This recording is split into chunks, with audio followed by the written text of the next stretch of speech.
All right, everybody, welcome back. We are back. I know it's been a while since the last video. We decided to do the second round and conference finals together. Just because more efficient, more content, etc. We also were really busy, but I'm happy to have the boys back. Malik, Max, thanks for coming on. How you guys doing? The gang is back together. Yep, the gang is back. Good to finally talk. So we'll be talking, like I said, about also a few trades that went down. Remember the Hurricanes was shipped out. Joel Edmondson, Eric Stahl was traded. Petra is a UFA. Will not be re-signing with the Blues. So a lot of hockey stuff upcoming, and then of course our predictions for the Stanley Cup final. Crazy, man. I could definitely see the Lightning in the finals, but I really and I'm really convinced about this, and you guys can comment on it. I don't know who could have looked at the bracket this year and said, after Dallas is playing the round robin, and said, hey, I really think Dallas is gonna make the finals. I'm set on it. I don't know how you could have done that if you really watch hockey. Anyways, what do you guys think about that?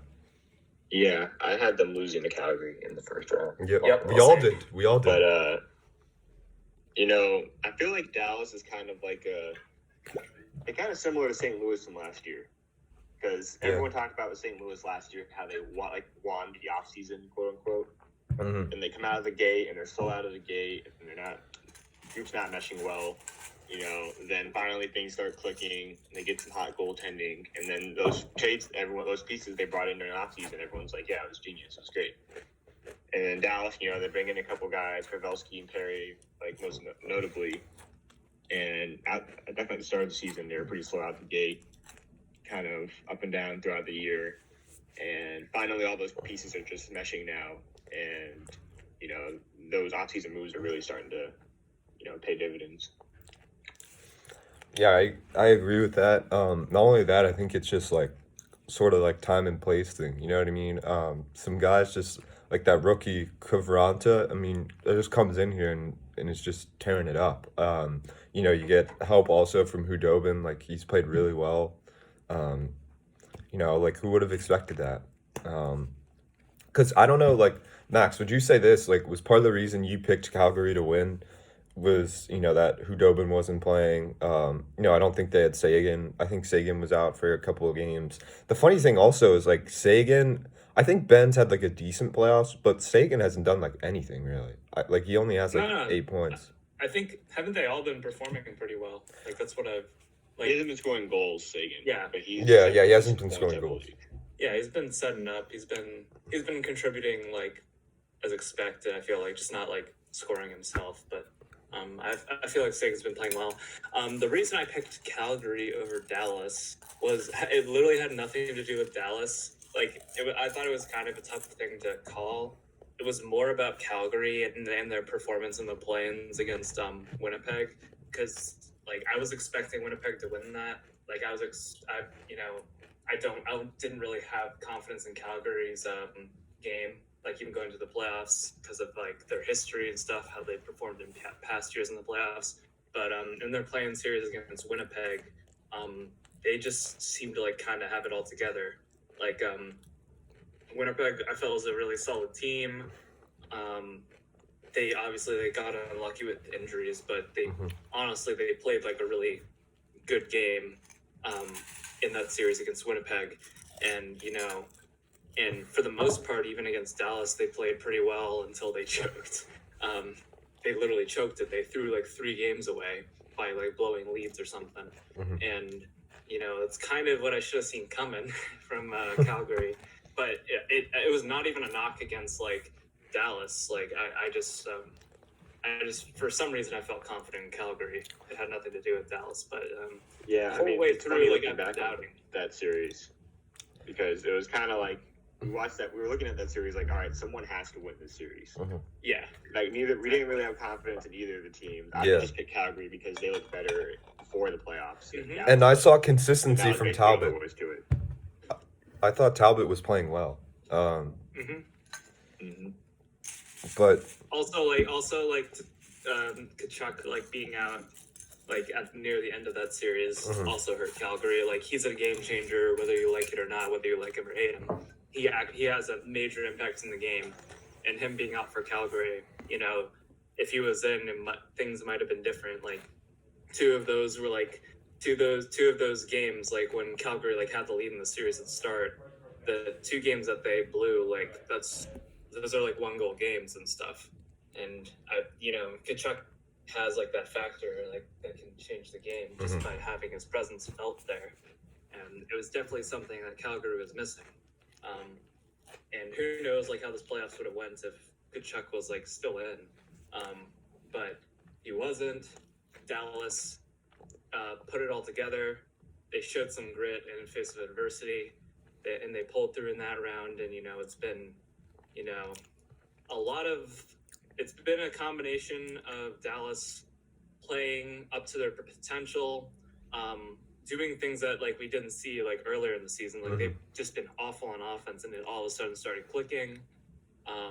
Which was was an aspect of the team that we just didn't see. Yeah. And so that started clicking, and then they get like some lucky breaks with both Grubauer and Francouz going down, Landeskog going down in the next series, and I have nothing to say about Vegas. That was just a very impressive victory over Vegas. Like I don't really think there's like any luck or any good fortune for that, but they just picked their corners, man. It was a combination of their incredible play and also a little bit of luck sprinkled in. Yeah. No, yeah, I'm kind of tired of hearing like there's a lot of talk about like Dallas doesn't like deserve to be in the finals or whatever, like they're so lucky. It's like they beat Vegas in 5 games. Yep. Yeah, like absolutely. And the lucky bounces they did get doesn't take away from their great play. Like their play got them. Exactly. What cup run doesn't have like that kind of luck? Exactly. I mean, Tampa's like they've just been absolutely fucking. Yeah, and I mean they've won like what 4 or 5 overtime games. Yeah. One bounce one way or the other, and it could be a completely different story. And that's coaching too. But they also won like all the series pretty handily, like games wise. I agree. It's definitely they've been way more. Like maybe if they lose like 1 or 2 of those overtimes, like I still think they're here. The Isles for them was such a good matchup, dude. Like they just. Do we have to talk about them? Well, I mean, there was one more thing I wanted to say. Well, we gotta talk about the second round. Yeah, we gotta talk about. So second round, let's talk about how we got here. The second round, the Lightning defeat the Bruins. In 5 games. To be honest, I'll just say something real quick. I know you guys hate when I go the goaltender route on a series, but I have to do it here. Tuukka Rask leaving the team. Obviously, I guess you got to respect it. Trying to get his family, in good health, etc. But first in Boston, people don't take kindly to that. My dad was really angry about it. He said they may be looking to trade him because you can't sell season tickets when your starting goaltender abandons you during the playoffs. And then Halak, look, I hope you guys agree with me. I think Halak was really bad in the playoffs. I didn't think he played well at all, and I think he's definitely a significant part of the blame for why they lost this series. But what did you guys think? Yeah, I mean, first of all, I feel like Rask is getting like a lot of unnecessary heat. I mean, at the end of the day, like his kid was sick. Like, it didn't seem like he was super. He didn't seem like his heart was super in to begin with, and I don't think we would want that anyways. But, like, it's probably for the best for him to go back. I don't think Halak was like awful, but against Tampa's offense, it's just not going to be enough. And frankly, with the way how the series went, I don't know if Rask would have been that necessarily. Maybe would have made it closer. Maybe would have stole a couple games. But I think Tampa was just the better team throughout the series, to be honest. Yeah, I feel like the Bruins in general just never really had it together. Like from the round robin, they were awful in the round robin. Against the Canes, I mean, it was closer than it really had to be. Like a Boston team that's clicking. I'm not sure if that series like goes like how it did. Like it was pretty close. And I think both in that series, both Carolina and Boston like both underachieved. And Boston ended up coming out on top. And as we saw in the Tampa series, like you can't just not bring your A game against Tampa and expect to win. So Halak, he was average, but there's a lot of blame to be spread like among Boston, and I don't think a lot of it has to go on Rask. I think too much of it goes on Rask for what he did. But there's a lot of blame to be spread across that team, and it's not just Halak. Yeah, and I mean honestly, like looking forward, this is kind of tough for Boston because you basically choose either McAvoy or Krug. So Krug will be an unrestricted free agent. I mean, I assume, right, like Char will re-sign with them, don't you think? He wants to come back. Yeah. He said he wants to come back. But Krug's gonna be interesting, man. Like it'll be really cool to see like how much money he gets, like where he goes, because we know that defensemen are a hot commodity on the free agency market. As we see Joel Edmondson getting $3.5 million from the Canadiens. Sorry about that. I just thought that was absolutely comical, but Pretty funny. yeah, typical Montreal move. Like, yeah, we love Joel Edmondson. We'll pay him $3.5 million. Anyways, but I think also Boston kind of lost like some life in like games 4 and 5. I feel like they kind of knew like defeat was inevitable. And then it was just like these guys are better than us. So and Tampa was just hit in their stride finally in the playoffs. I think they finally had their run. Yeah, exactly. Yeah, like they finally had it going for them, and I think we saw Boston like somewhat struggle against a team with, you look at Carolina, we have elite defense, but we do not have elite goaltending. Tampa has both of that, and I think Boston struggled against it. And it's just Tampa, I mean, I know you guys know, like Tampa's just so overwhelming. I mean, all 3 phases of the game, they're just gonna attack you, and you're lucky to have one advantage against them in offense, defense, goalie category. They're just that good.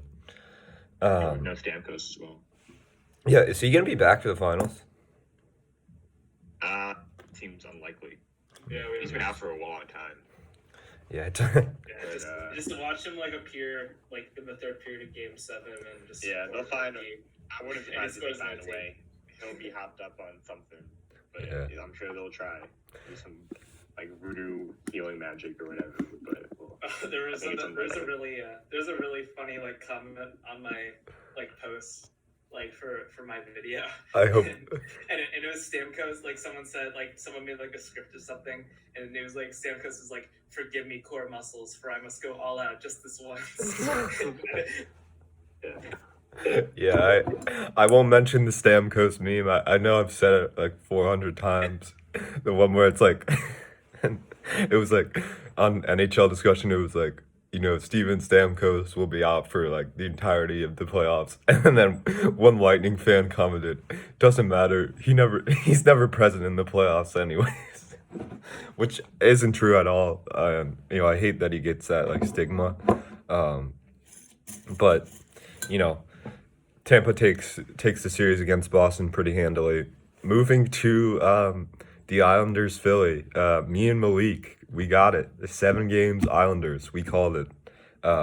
Malik, I don't know if you remember that, but we both said I was back and forth, and I just said, you know what, screw it, Islanders instead. My bad. My mic cut out on my computer, so I'm on my phone now. But yeah. Yeah, it was 3-1 Isles, right? And I believe one game, I think Hart didn't play very well. And the Isles basically jumped out to a 3-1 lead. And then Philly rallies and gets 2 games. I thought, it was interesting they played Grice in Game 7. I'm always really intrigued by like Trotz and what he does. I think it was really, I just think it was really strange how like he just kind of throws Grice in there in like really important games. I think you've been really down on Grace. Like No, I think yeah, that's true, yeah. like you don't really like Grace like at all, and I kind of disagree with that. Like he's a solid 1B goalie, and it's I don't think it's like that big a deal of him putting him over Varlamov, especially like if you need to change something up. I think it's a pretty reasonable thing Yeah, to do. I think he's completely serviceable going in. And if you maybe wanted to just spark for his team, and It's not like you're even playing a year Texas in later, Game 7. exactly. It's like Leonard last year got nominated for the Vezina, and